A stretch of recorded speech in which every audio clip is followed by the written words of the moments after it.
Olá, sétimo ano, e mais uma aula do capítulo 3, e o conteúdo é o uso das consoantes S, Z e Y. As atividades complementares desse assunto estão nas páginas 118 e 119, que é a explicação, e os exercícios na página 120 até a 124. Qualquer dúvida vocês podem falar. É interessante que vocês saibam que esse assunto está mais conectado à parte do lexo ortográfico, da gramática e da sintaxe, que é como a maneira de como vocês escrevem, o uso dessas consoantes, como elas aparecem em determinadas palavras.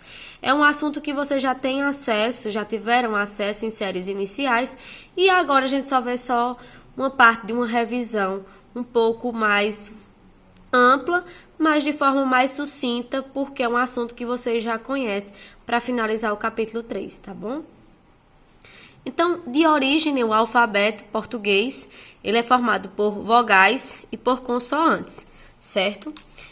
Cada letra, cada vogal, cada consoante possui um som, né, que a gente designa fonema, e os fonemas são reproduzidos através de barras, que foi assunto que vocês viram lá no 6º ano, e há uma divisão nas palavras, no alfabeto, entre vogais e consoantes, certo? A gente vai focar hoje nessas três, que a gente falou aqui no início, né, que é no uso do S, do Z e do Y.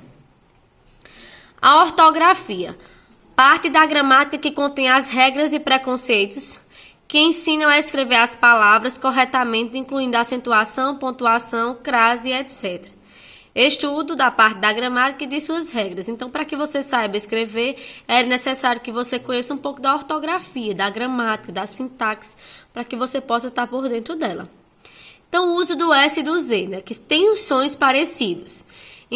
Em palavras derivadas de uma primitiva que já existe S, exemplo, análise, analisado e análise. Nos sufixos es, esa, para indicação de nacionalidade, título, origem, exemplo, portuguesa, duquesa. Nos sufixos oso, osa e ense, formadores de adjetivos, exemplos, saboroso, atenciosa, mocoquense. E no sufixo isa, indicador de ocupação feminina, exemplo, sacerdotisa. E após um ditongo, exemplo, adeuzinho.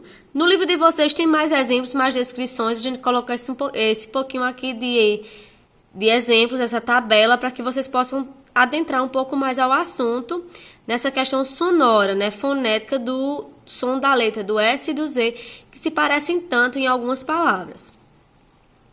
O Y é a 25ª letra incorporada ao alfabeto português, e o modo representativo dessa letra é um sujeito desconhecido, pessoa que não se determina. Em alguns casos, o Y ele aparece mais em palavras de origem inglesa, né, que se vocês tiverem acesso, tem Yakut, outras palavras como yoga, que não é da origem portuguesa, mas que o Y ele está sempre presente, certo? E no livro de vocês tem a regra restritiva, né, do uso.